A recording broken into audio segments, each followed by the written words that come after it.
प्रिय भक्तों, आपको बता दें कि काली माता को पापियों का संहार करने वाली माता के रूप में जाना जाता है। हिंदू धर्म की मान्यताओं के अनुसार काली माता का पूजन एवं मंत्रों का जाप या श्रवण करने से भक्तों के जीवन में सभी प्रकार के दुखों का अंत होता है। यदि आप भी किसी परेशानी से जूझ रहे हैं या कोई चिंता सता रही है, तो आप भी काली माता के मंत्रों का जाप या श्रवण कर सकते हैं। ज्योतिष शास्त्र में भी कई समस्याओं का समाधान बताया गया है। ज्योतिष शास्त्र में पूजा पाठ और मंत्रों का जाप या श्रवण से लेकर कई ऐसे उपाय बताए गए हैं जो आपको हर कठिनाइयों का सामना करने की शक्ति देते हैं। इन उपायों को करने से हर कार्य में सफलता हासिल होती है। मंत्रों के जाप या श्रवण के उपायों को बेहद लाभकारी बताया गया है। काली माता को बुराई का विनाश एवं राक्षसों का संहार करने वाली देवी के रूप में जाना जाता है। पौराणिक कथाओं के अनुसार काली माता को प्रसन्न करने का सबसे अच्छा तरीका उनकी प्रतिमा की पूजा करना माना जाता है। इसके अलावा आप सभी मंत्रों का जाप या श्रवण करके भी काली माता को प्रसन्न कर सकते हैं और तमाम तरह की परेशानियों से छुटकारा पा सकते हैं। तो प्रिय भक्तों, अगर आप भी अपने जीवन में सभी प्रकार के नकारात्मक शक्तियों से दूर रहना चाहते हैं, तो हमारे बताए गए मंत्र को लगातार 21 दिन तक नित्य दिन 108 बार जाप करें या मंत्र उच्चारण का श्रवण करें और गुनगुनाएं। उच्चारण पाठ को सच्ची श्रद्धा भाव से सुनते समय माँ काली का ध्यान करते हुए अपने सभी बाधाओं को दूर करने और सभी मनोकामनाओं को पूर्ण करने के लिए माँ काली से प्रार्थना करते हुए मंत्र संख्या के अनुसार मंत्र उच्चारण पाठ को पूरा अंत तक यानी पूरा 108 बार जरूर सुने।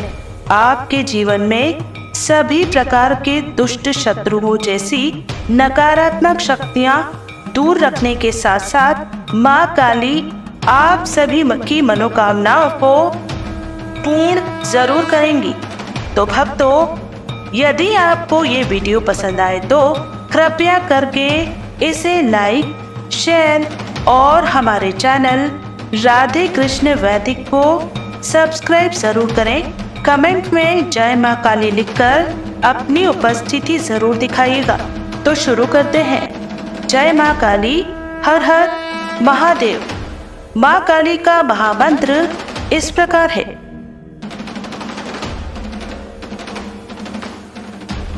ओम गणी मानिनी मान्दाय सूर्याय नमः। ओम गणी मानिनी मान्दाय सूर्याय नमः। ओम गणी मानिनी मान्दाय सूर्याय नमः। ओम गणी मानिनी मान्दाय सूर्याय नमः। ओम गणी मानिनी मान्दाय सूर्याय नमः। गणी मानिनी मान्दाय सूर्याय नमः। ओम गणी मानिनी मान्दाय सूर्याय नमः। ओम गणी मानिनी मान्दाय सूर्याय नमः। ओम गणी मानिनी मान्दाय सूर्याय